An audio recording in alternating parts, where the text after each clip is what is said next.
और आपने भले हमें देखा ना हो, लेकिन आपको हम देखा है। आप खड़े थे ना मार्ग में, है जी। हाँ। अगर भीड़ ना होती तो मैं आपके पास आके राधे राधे बोलता कि आप ये मत सोचना कि आपने देखा नहीं, हम आपको देखा और आपसे राधे राधे किया। आप खड़े थे, रमण रेती में खड़े थे। धनराज मीना जी, राधे राधे राधे। गुरुदेव भगवान आपके चरणों में कोटि कोटि प्रणाम। राधा वल्लभ शेरगंज। गुरुदेव भगवान, मैं आपका एकांतिक वार्तालाप सुनता हूं, मैं देख नहीं सकता। मैं अपनी पढ़ाई के साथ साथ भगवत मार्ग में आगे बढ़ना चाहता हूं। महाराज जी, मेरे लिए क्या आदेश? ये कह रहे हैं कि हाँ, कोई बात नहीं। 3 नेत्र होते हैं। एक तो होते चर्म चक्षु, और बुद्धि में जो नेत्र जागृत होते हैं उन्हें ज्ञान चक्षु कहते हैं, और हृदय में जो नेत्र जागृत होते हैं उन्हें प्रेम चक्षु कहते हैं। इन चक्षुओं का केवल दर्शन माया जनित होता है, ये जो आप देख रहे हो।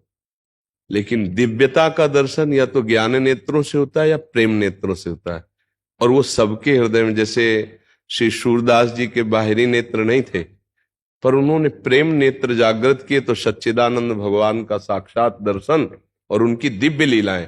ऐसे दिव्य भाव थे कि श्रीनाथ जी को जो श्रृंगार पहनाया जाता वही वो पद गाते।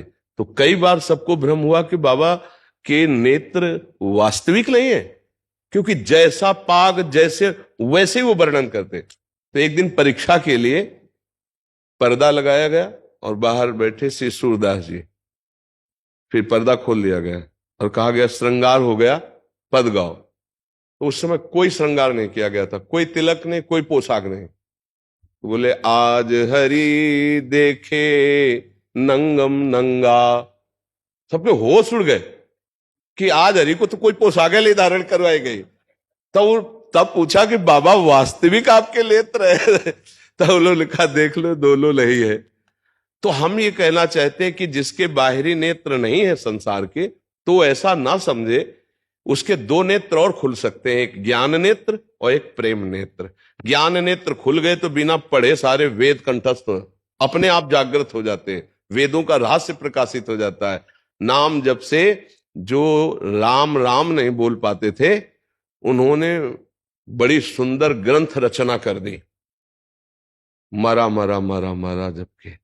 अगर तुम नाम जप करो राधा राधा राधा, और कोई भी गंदी बात मन में चले उसको काटो भगवान के नाम से, फिर आप देखो आपके अंदर दिव्य ज्ञान का प्रकाश होने लगेगा, अध्यात्म शक्ति बढ़ने लगेगी। बिल्कुल निराश ना हो कि मेरे बाहरी नेत्र नहीं है तो मैं कुछ नहीं कर सकता, ऐसा नहीं है। 2 नेत्र और हैं जिनको आप जागृत करो। ये नेत्र तो बहुत स्त्री पुरुष जड़ चैतन्य बुरा भला यही देखते हैं, और क्या देखते हैं। अच्छा हुआ कि भगवान के मार्ग की तरफ आपका झुकाव हो गया, नहीं तो मन में रहता कि मेरा जीवन तो सबसे गिरा हुआ जीवन है। नहीं, बिल्कुल नहीं है। आप नाम जप करके सबसे महान बन सकते हैं। कितने ऐसे देखो, बिल्व मंगल जी ने तो अपने नेत्रों को फोड़ ही दिया था, इसीलिए कि ये संसार देखते अब मैं कृष्ण को देखना चाहता हूं। तो आपके ऊपर कृपा है। आप कोई ऐसा न सोचे कि मेरा अभाग्य है कि मेरे बाहरी नेत्र नहीं। तुम अंदर के नेत्रों को प्रकाशित करो, नाम जप करो और अच्छे भाव रखो। भाव से ही दिव्यता आती है। जैसे बाजार में भाव से ही सामान की महिमा है। जिसका जितना भाव चढ़ा होगा, बढ़ा होगा, उतने ही बढ़िया वो सामग्री मानी जाती। नहीं, हमारा हृदय भी अगर भाव में बढ़िया बढ़ जाए तो भगवान कहते हैं कि जहां भाव होते हैं वहीं मैं प्रकाशित होता हूं। भाव का भूखा हूं मैं, भाव ही एक सार है। भाव से मुझको भजे तो भाव से बेड़ा पार है। भाव बिन सूनी पुकारे मैं कभी सुनता नहीं, भाव प्रेरित टेर ही करती मुझे लाचार है। इसको भाव प्रकट करने के लिए अंदर चाहिए। अंदर नाम जप करो, अच्छे भाव रखो, तो लौकिक और पारलौकिक दोनों उन्नति होती है। भगवान के नाम जप से इह परलोक सकल सुख पावत, मेरी सो भैया कृष्ण गुण संचु। इस लोक और परलोक में सब जगह सुख की प्राप्ति होती है। और आपने भले हमें देखा ना हो, लेकिन आपको हम देखा है। आप खड़े थे ना मार्ग में, जी। हाँ। अगर भीड़ ना होती तो मैं आपके पास आके राधे राधे बोलता कि आप ये मत सोचना कि आपने देखा नहीं, हम आपको देखा और आपसे राधे राधे किया। आप खड़े थे, रमण रेती में खड़े थे। हम हर व्यक्ति को एक दृष्टि देते हैं कि तुम रात्रि में आके खड़े हुए हो। जब इनको देखा तो लगा इनको कैसे पता चले कि मैंने इनको देखा। तो भगवान की कृपा से आप एकांतिक में आ गए तो हम आपको बताए हमने आपको देखा। आपने हमें देखा कि नहीं देखा? ओ हमने आपको देखा तो बस आप समझ लो फिर देखा। अब तो आप अपने सौभाग्य को सराहिए। वृंदावन में आए, आप ऐसे भाव से आए।